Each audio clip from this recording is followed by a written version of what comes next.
Oi oi guys, beautiful morning out here, warming up now. We've had some cooler air again.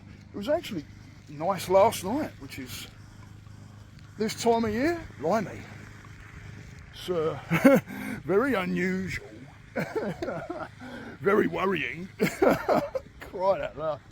Yeah, but anyway, I wanted to, well, it was actually something that happened this morning that got me thinking of this subject. Literally about 10 minutes ago, if that, and I've been having a bit of banter, and that's what this is wrapped around: banter. Why are we losing our banter, guys? Why are we losing the? I see things that are happening in the world, and I'm like, hang on a minute, freedom of speech is starting to disappear. What is going on? And I thought to myself, because I'll tell you about the story in a minute with the banter. But, I was just having a bit of banter with my mate. And big shout out to Alan. Oi, oi, oi, oi, Alan. Twat. He knows what I mean by that. So here we are, we're in a position where something like what we just did, we was doing it across WhatsApp, and I'm thinking, I wonder if someone collared hold of that and was like, oh, they're being abusive, and all of a sudden I'd have old Bill on my doorstep. It makes me think, because I just saw on the TV, I think it was this week on the news, on Sky News, British News, and I may be wrong, but I'm sure I saw 6-old Bill turn up on a doorstep to nick somebody that was saying some things on WhatsApp. Okay, it's freedom of speech, guys, crying out loud. If we start getting rid of the freedom of speech, all right, not everybody's going to like what some people are saying. I get it. I don't like everything I hear, but I ain't going to go up to that person and go, hey, you know what? I'm going to have you nicked because you said that you was this, that, and the other. Like my mate, I could have got for him, being like, oh, I'm calling. I'm going to. He said nasty things to me. Come on, man. Banter. So I'm going to tell you about the story because it's bloody funny, and it goes around pulling each other apart, and well, not pulling each other apart on this one, but funny. So let me give you a little backstory. Hang on. You get past the mower. Oi, oi. So let me give you a little backstory. Back a good while ago, a good few years ago now, my mate Alan is a train driver on the old underground system in London, going around London. And I've actually been up on the front of the train with him, which was absolutely blinding, by the way. Going up the front there and seeing it from that perspective is a whole different ball game. It was quite funny. We change hands. Oh, here we go. Oi, oi. So I remember this. There was this one day that he came up and the undergrounds went on strike, and I went, oh no, not again. You having a laugh? What are they going on strike now for?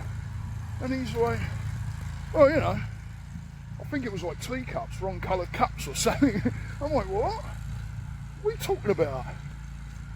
And then that kind of got, that kind of went down as a joke. And then he goes, no, we ain't got the right magnums. And I'm like, and then he got me.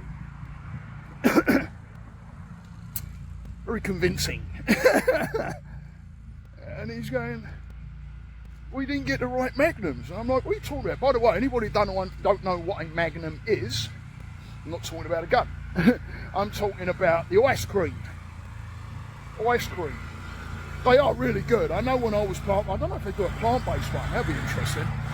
But I know when I was not plant-based, Magnums was one of those go-to ice creams that was like, oh, lovely. kind of a bit of a treat. They got all different kinds of coatings, like almonds and all kinds of things. So he's going, yeah, we got the wrong. Anyway, this went back and forth for a bit, and I started, wait, you really? Started believing it. Because nothing surprises me, I tell you. So, morning. So here I am. And in the end, yeah, we found, I'm like, oh, you bastard. And like, you got me, da da da. Anyway, it's been a joke for a while. And we keep going back and forth like this. There's a strike. I'm like, oh, what's it about now? Fucking wrong coloured nail varnish for you or something. We pull things out of our arse, right? So today,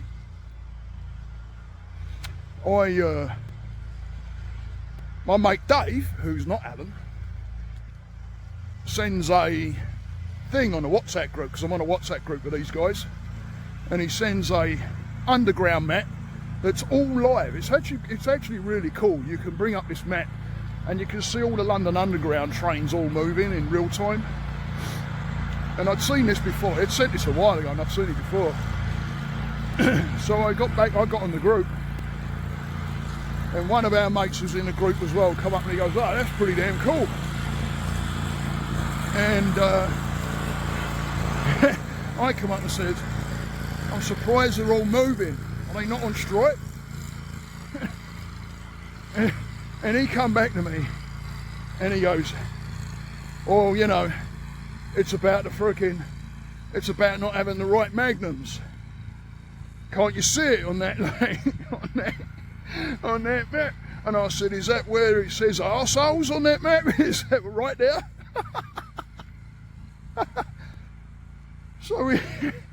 But it's a bit of banter. We don't take it to heart. We have a laugh. We enjoy it. We pull each other to bleeding pieces sometimes. But it's just a bit of fun, guys. If we can't laugh at ourselves, what are we doing? What are we doing? I like laughing about myself. I like laughing at myself. I really do. I'm comfortable with it. I'm not serious about it. If we can't bloody start having a bit of a laugh, having a bit of fun with each other by just, you rag on someone and it's not taken personally. Of course, I'm not saying go up to a complete stranger. It's better if you know the people, but even if you've got strangers, if you have a bit of a joke and everybody's taking offence, it's like, holy shit. You start wondering what you can say and how to say it and where you can step with people and that. And I like to enjoy being around people. You don't say anything offensive or anything like that. You know where to keep it. And of course, the closer you get to people, like my mate Davey boy, who's an absolute, he might as well, I swear he's a fucking, he literally is blood, like a blood brother to me. He fucking feels it, I'll tell you what. Anyway, that guy, Davey boy, go and check out his photography, by the way, on Instagram. Priortography, go and look it up. His freaking photography's banging. But that guy, we'll tear each other an asshole where we can go a little bit closer to the mark, because we don't take offence. It's all done out of love. It's all. In fact, if my guys don't say anything to me, I've done it. I've talked to my mates before, and nothing's been coming at me, and I've gone, "What's up with everybody? What's the problem here? Why ain't anybody? You disappoint me." I've told Alan that. You disappoint me, Alan. You disappoint me. He didn't let me down today, though. And I haven't had a comeback yet, but he will. So listen, have some fun. Pull that energy up. Have a laugh. Start laughing. Everybody's so damn serious that everybody's energy's going down the shitter. Laugh and your energy goes up. Have a bit of fun, your energy goes up. You stay in there, I've sucked on a sour plum all day long, and I don't want to crack my bleeding boat race open with a smile. You're constantly going to be in that energy. Why do you want to do that? Come on, laugh, have a bit of fun. Have a great weekend. and have a bit of banter with somebody. Stay that course, guys. Much love. Namaste.